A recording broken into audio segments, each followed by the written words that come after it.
கல்யாணத்தே நீலா காய்ச்சா பாலீலா.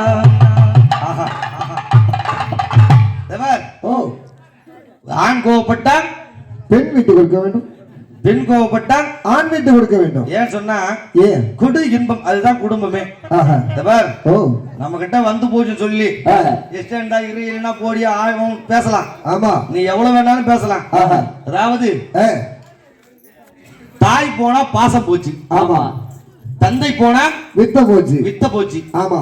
ஏன் தந்தை போனா வித்த போச்சு? எதுக்காக? ஒரு அப்பா ஒரு சின்ன புள்ள தனியா போய் ஒரு குதி இங்க இருந்து குதினா குதிக்குமா?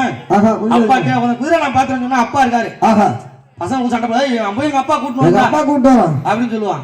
அவனை பொறுத்தவரைக்கும் அவங்க அப்பா தான் வீரன். ஆமா. தந்தை போனா வித்த போச்சு, வித்த போச்சு.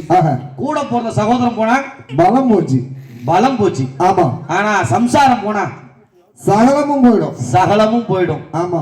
எல்லாம் இருக்கும்போது தெரியாது, ஏசுவ பேசுவ. அதாவது புருஷன் இறந்து மனைவி வாழ்ந்துருவாங்க. ஆமா.